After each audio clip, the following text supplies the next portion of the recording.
कहानी की शुरुआत साल 1978 से होती है। अमेरिका का एक सूखा और वीरान इलाका जिसका नाम डेथ वैली है। ये जगह बहुत खतरनाक मानी जाती है क्योंकि यहाँ चारों तरफ सिर्फ रेगिस्तान है, तेज धूप और दूर दूर तक कोई इंसान नजर नहीं आता। इसी सुनसान सड़क पर एक बूढ़ा आदमी गाड़ी चला रहा होता है। उसका नाम विक्टर है। वह पुराने कार के पार्ट्स बेचने का काम करता है और अक्सर इस रास्ते से गुजरता है। बाहर का माहौल बहुत शांत है, लेकिन इस शांति के अंदर कुछ अजीब सा डर छुपा हुआ है। चलते चलते विक्टर को सड़क के किनारे एक आदमी दिखाई देता है। वह आदमी एक ड्रिफ्टर होता है। वह थका हुआ है, प्यासा है और बहुत कमजोर दिख रहा है। विक्टर गाड़ी रोकता है और उससे पूछता है कि क्या उसे मदद चाहिए। दोनों के बीच थोड़ी बातचीत होती है, लेकिन विक्टर उस आदमी पर भरोसा नहीं करता। वह उसे अपनी गाड़ी में बैठने से मना कर देता है और कहता है कि आगे जाकर किसी स्टेशन पर लोगों को बता देगा ताकि वे उसकी मदद कर सकें। ये सुनकर ड्रिफ्टर थोड़ा निराश हो जाता है, लेकिन कुछ नहीं कहता। विक्टर अपनी गाड़ी आगे बढ़ा देता है, लेकिन कुछ दूरी पर जाने के बाद विक्टर को एहसास होता है कि उस आदमी के पास पानी भी नहीं है। इस भयानक गर्मी में वह वहां ज्यादा देर जिंदा नहीं रह पाएगा। ये सोचकर विक्टर गाड़ी वापस घुमा लेता है। अब ऐसा लगता है कि शायद विक्टर एक अच्छा आदमी है और वह उस आदमी की मदद करने जा रहा है। लेकिन जैसे ही वह वापस आता है, अचानक कहानी एक खतरनाक मोड़ लेती है। विक्टर के दिमाग में कुछ आवाजें गूंजने लगती हैं। ये आवाजें उसे कुछ बूढ़ा करने के लिए उकसाती हैं और वह अचानक अपनी गाड़ी तेज कर देता है। वह सीधे उस ड्रिफ्टर की तरफ गाड़ी दौड़ाता है और उसे कुचल देता है। यह पल बहुत दर्दनाक होता है। ड्रिफ्टर सड़क पर तड़पता रहता है, लेकिन विक्टर रुकता नहीं। वह फिर से गाड़ी पीछे लेता है और उसे दोबारा कुचल देता है। अब साफ हो जाता है कि विक्टर एक खतरनाक और पागल इंसान है। वह गाड़ी से बाहर निकलता है और अपने बैग से कुछ औजार निकालता है। उसके दिमाग में वही आवाजें चल रही होती हैं जो उसे और भी क्रूर बनने के लिए कह रही हैं। वह घायल आदमी के पास जाता है और उसके साथ बेहद खौफनाक काम करता है। वह उसके शरीर के हिस्से को काट कर अपने साथ ले जाता है। ये सब करने के बाद वह वहां से निकल जाता है जैसे कुछ हुआ ही नहीं। कुछ देर बाद एक पुलिस ऑफिसर उस रास्ते से गुजरता है। उसका नाम चार्ल्स है। उसे सड़क पर खून के निशान दिखाई देते हैं और शक होता है कि कुछ गलत हुआ है। वह उन निशानों का पीछा करता है और आगे जाकर विक्टर की गाड़ी ढूंढ लेता है। विक्टर एक सुनसान जगह पर बने अपने घर में पहुंच चुका होता है। ये घर भी काफी डरावना होता है क्योंकि अंदर इंसानों के कटे हुए सिर और सड़े हुए शरीर पड़े होते हैं। वह अंदर जाता है, गैस मास्क पहनता है और जो चीज वहां लेकर आया था उसे टेबल पर रखता है। तभी अचानक पुलिस ऑफिसर चार्ल्स वहां पहुंच जाता है। वह विक्टर को पकड़ लेता है और उसे हथकड़ी लगा देता है। चार्ल्स जब घर के अंदर देखता है तो वह डर जाता है क्योंकि वहां बहुत ही गंदा और डरावना माहौल होता है। इंसानों के सड़े हुए शरीर और भयानक बदबू उसे परेशान कर देती है। वह तुरंत बाहर आकर बैकअप बुलाता है, लेकिन जब वह वापस अंदर आता है तो विक्टर वहां से गायब हो चुका होता है। दरअसल विक्टर ने खुद का हाथ काटकर हथकड़ी से खुद को आजाद कर लिया होता है। अब वह फिर से भाग रहा होता है। चार्ल्स उसे ढूंढने बाहर जाता है, लेकिन तभी विक्टर अचानक उसके सामने आ जाता है। उसके हाथ में एक खतरनाक औजार होता है। चार्ल्स डर जाता है और अपनी बंदूक गिराकर भागने लगता है। तभी अचानक एक गोली चलती है और सब कुछ रुक जाता है। विक्टर खुद ही सरेंडर कर देता है और कहता है कि उसका काम खत्म हो गया। इसके बाद उसे गिरफ्तार कर लिया जाता है और पूछताछ होती है। पूछताछ में पता चलता है कि विक्टर पहले एक सैनिक था और वियतनाम वॉर में लड़ चुका था। वहाँ उसने बहुत हिंसा देखी थी और खुद भी बहुत लोगों को मारा था। जब उससे उसके अपराधों के बारे में पूछा जाता है तो वह कहता है कि वह जो कर रहा है वह उसे किसी और दुनिया में और ज्यादा शक्तिशाली बनाएगा। वह कहता है कि उसके दिमाग में जो आवाजें आती हैं वे उसे आदेश देती हैं और अगर वह उनका पालन करेगा तो अमर हो जाएगा। आखिरकार उसके सारे अपराध साबित हो जाते हैं और उसे मौत की सजा सुनाई जाती है। उसे गैस चेंबर में ले जाया जाता है जहाँ उसकी सजा पूरी की जाती है। वहाँ कुछ लोग मौजूद होते हैं जिनमें एक पादरी, पत्रकार और वही पुलिस ऑफिसर चार्ल्स भी होता है जिसने उसे पकड़ा था। धीरे धीरे जहरीली गैस उसे मार देती है। सबको लगता है कि अब यहाँ कहानी खत्म हो गई है, लेकिन असली डर यहीं से शुरू होता है। मरने के बाद भी विक्टर की आत्मा खत्म नहीं होती। वह किसी और रूप में वापस आता है और फिर से उसी डेथ वैली में लौट जाता है। अब कहानी आगे बढ़ती है। करीब 40 साल बाद समय बदल चुका है, लेकिन डेथ वैली की वह डरावनी जगह अभी भी वैसी ही है। अब हम देखते हैं वही पुलिस ऑफिसर चार्ल्स जो अब बूढ़ा हो चुका है और इस इलाके का शेरिफ बन चुका है। वह अपने बेटे हैरिस के साथ बात कर रहा होता है। हैरिस भी अब पुलिस ऑफिसर है और अपने पिता की जगह लेने वाला है। एक डॉक्टर जिनका नाम एलन है वह भी वहाँ आती है। इसी समय हमें एक लड़की दिखाई देती है जिसका नाम माया है। वह एक छोटे से रेस्टोरेंट में काम करती है। उसका काम साधारण है, लेकिन उसका व्यवहार थोड़ा गुस्से वाला है क्योंकि उसे अपने काम से खास खुशी नहीं मिलती। थोड़ी देर बाद माया को बाथरूम साफ करने के लिए भेजा जाता है। जब वह टॉयलेट फ्लश करती है तो उसे कुछ अजीब दिखाई देता है। पानी का रंग लाल होता है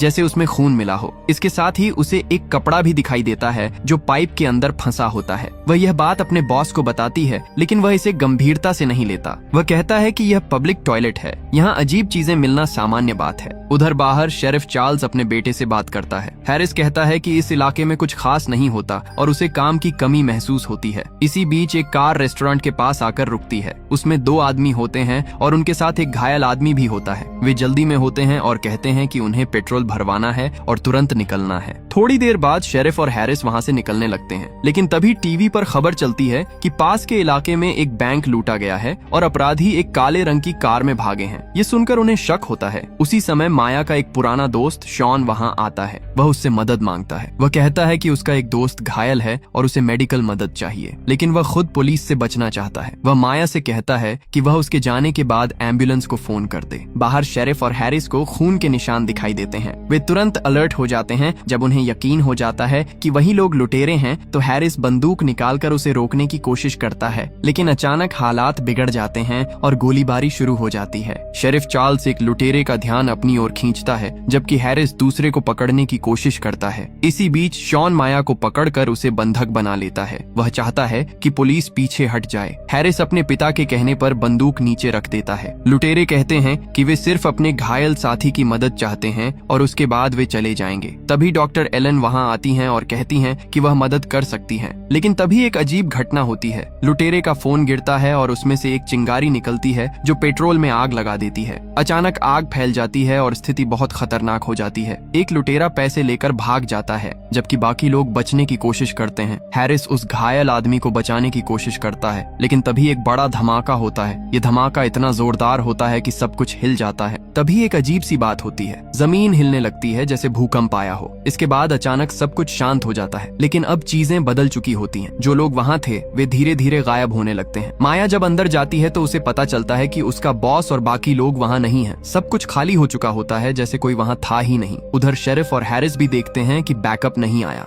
रेडियो पर आवाज तो आती है, लेकिन जब वे बाहर देखते हैं तो वहाँ कोई नहीं होता। ये सब बहुत अजीब और डरावना होता है। वे उस जली हुई कार को चेक करते हैं, लेकिन उसमें जो घायल आदमी था उसका शरीर गायब हो चुका होता है। यह देखकर सभी लोग और ज्यादा डर जाते हैं। अब उन्हें समझ नहीं आता कि यह सब क्या हो रहा है। उधर हैरिस मदद लाने के लिए बाहर जाने की कोशिश करता है, लेकिन उसे एक अदृश्य दीवार रोक देती है। वह दौड़कर पार करने की कोशिश करता है, गोली भी चलाता है, लेकिन वह उस दीवार को पार नहीं कर पाता। अब साफ हो जाता है कि वे सब इस इलाके में फंस चुके हैं। दूसरी तरफ जो लुटेरा पैसे लेकर भागा था वह भी उसी दीवार से टकरा जाता है और उसकी कार एक्सीडेंट का शिकार हो जाती है। वह बुरी तरह घायल हो जाता है, लेकिन अजीब बात यह होती है कि वह मरता नहीं है। अब धीरे धीरे सभी को समझ आने लगता है कि यह कोई सामान्य घटना नहीं है। यह जगह अब एक ऐसी दुनिया बन चुकी है जहाँ लोग ना पूरी तरह जिंदा हैं और ना ही पूरी तरह मरे हुए हैं। ये एक ऐसी स्थिति है जहाँ से बाहर निकलना लगभग असंभव है और इसी के साथ एक नई डरावनी सच्चाई सामने आने वाली है। अब तक सभी लोगों को समझ आ चुका है कि वे एक अजीब और खतरनाक जगह में फंस चुके हैं। ये जगह ना पूरी तरह असली दुनिया है और ना ही पूरी तरह मौत के बाद की दुनिया। यहाँ कुछ ऐसा हो रहा है जो समझ से बाहर है। रेस्टोरेंट के अंदर माया, शॉन, शेरिफ चार्ल्स, हैरिस और डॉक्टर एलन सब एक साथ बैठकर सोचने की कोशिश करते हैं कि आगे क्या करना चाहिए। डॉक्टर एलन उस पुराने कागज को पढ़ती हैं जो उसे पहले मिला था। उस पर लिखा होता है कि लोग अंधेरे और रोशनी के बीच फंसे हुए हैं। इसका मतलब है कि वे लोग एक ऐसी जगह पर हैं जो जिंदगी और मौत के बीच है। इसी दौरान हैरिस वापस आता है और सबको बताता है कि उसने खुद उस अदृश्य दीवार को देखा है जो पूरे इलाके को घेर रही है। वह कहता है कि कोई भी इस जगह से बाहर नहीं जा सकता।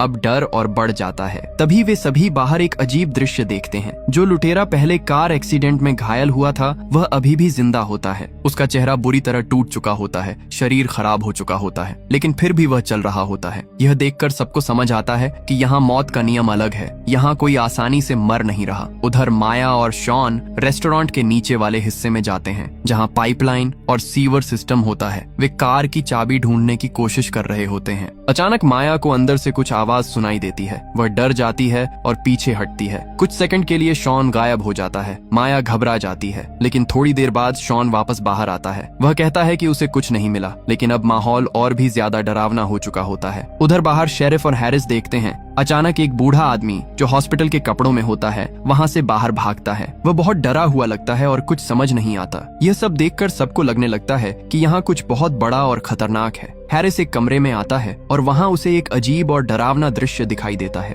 एक आदमी आधा जला हुआ होता है, उसका शरीर अधूरा होता है लेकिन फिर भी वह जिंदा होता है। वह हैरिस से बात करता है और कहता है कि उसे बचाने की कोशिश मत करो। यह सुनकर हैरिस डर जाता है और तभी अचानक एक काली परछाई जैसी चीज वहाँ दिखाई देती है। वह बहुत तेज होती है और किसी इंसान जैसी नहीं लगती। वह सीधे हैरिस पर हमला करती है और उसे अपने अंदर खींच लेती है। ये सब बहुत जल्दी होता है और समझने का मौका भी नहीं मिलता। उधर रेस्टोरेंट में माया को भी अजीब चीजें महसूस होने लगती हैं। उसे आवाजें सुनाई देती हैं जैसे कोई उसे बुला रहा हो, लेकिन जब वह बाहर आती है तो वहाँ कोई नहीं होता। अब यह साफ हो चुका होता है कि यह कोई सामान्य दुश्मन नहीं है, यह कुछ और ही है। उधर शॉन पुलिस की गाड़ी में बैठा होता है और बहुत डरा हुआ होता है। अचानक उसे लगता है कि कोई चीज गाड़ी पर गिरी है। वह बाहर देखता है और डर जाता है। हैरिस का शरीर गाड़ी पर गिरता है। वह घायल होता है लेकिन अभी भी जिंदा होता है। डॉक्टर एलन उसकी मदद करने आती है, लेकिन तभी अचानक वही खतरनाक प्राणी फिर से आता है। इस बार वह डॉक्टर एलन पर हमला करता है और उसे मार देता है। अब यह पूरी तरह साफ हो जाता है कि यहाँ कोई इंसान नहीं है, यह वही विक्टर है। लेकिन अब वह पहले जैसा नहीं है। वह एक भयानक रूप ले चुका है। उसका शरीर टूटा फूटा है, चेहरा पहचान में नहीं आता और उसकी हरकतें डरावनी हैं। शेरिफ चार्ल्स उसे पहचान लेता है। उसे याद आता है कि यह वही आदमी है जिसे उसने सालों पहले पकड़ा था। अब विक्टर एक राक्षस बन चुका है। अब सबको समझ आता है कि यह सब उसी की वजह से हो रहा है। वह इस जगह का मालिक बन चुका है और सभी को मारने आया है। लेकिन यहाँ एक ट्विस्ट है, वह उन्हें सीधे नहीं मार रहा। वह उन्हें डराकर, तड़पाकर और धीरे धीरे खत्म कर रहा है। अब शेरिफ चार्ल्स को एक पुरानी बात याद आती है। वह अपने पुराने केस की फाइल निकालता है और उसमें विक्टर की रिकॉर्डिंग सुनता है। रिकॉर्डिंग में विक्टर कहता है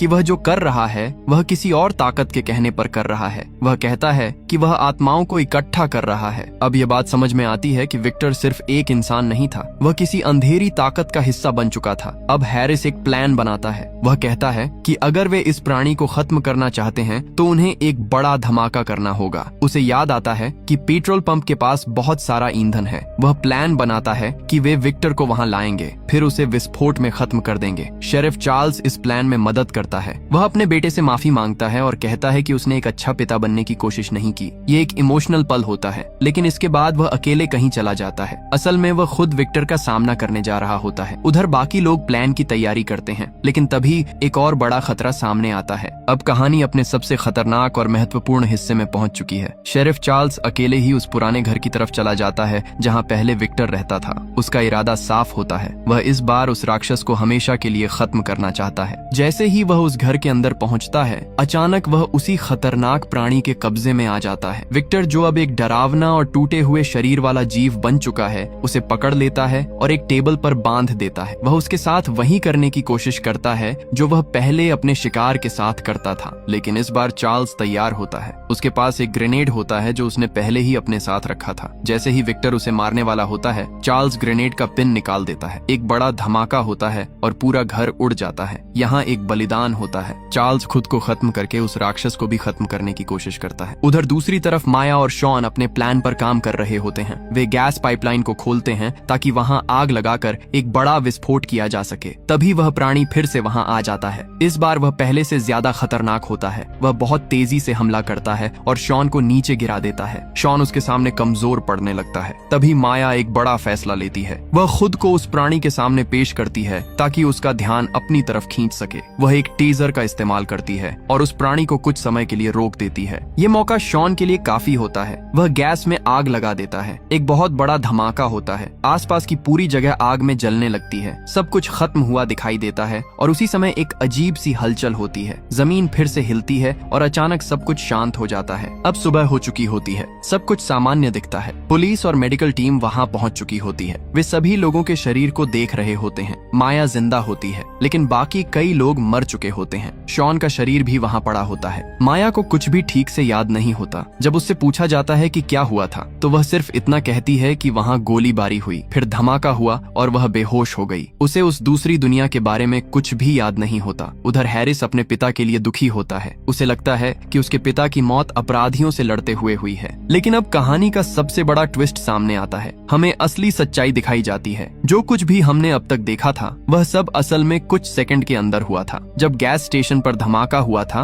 उसी समय सभी लोग मर गए थे। वह पूरी डरावनी दुनिया असल में उनकी मौत के ठीक पहले के कुछ पलों का अनुभव था। हर इंसान ने अपनी मौत को एक अलग तरीके से महसूस किया। विक्टर का राक्षस बनना, लोगों का गायब होना, अजीब घटनाएं, यह सब उनकी सोच और डर का रूप था। वह प्राणी असल में कोई असली दानव नहीं था, वह हर इंसान की मौत का प्रतीक था। जिस तरह से हर इंसान मरा, उसी तरह से उसने उस प्राणी को महसूस किया। अंत में माया ही एकमात्र इंसान होती है जो बच जाती है। वह वापस असली दुनिया में आ जाती है, बाकी सभी लोग मर चुके होते हैं। हैरिस अपने पिता को खो चुका होता है और ये घटनाएं एक रहस्य बनकर रह जाती हैं, क्योंकि जो सच्चाई थी वह सिर्फ उन्हीं लोगों ने देखी थी जो अब इस दुनिया में नहीं है। तो दोस्तों, आपको ये कहानी कैसी लगी कमेंट करके जरूर बताना और इसी तरह की कहानियों के लिए हमारे चैनल को सब्सक्राइब जरूर करना।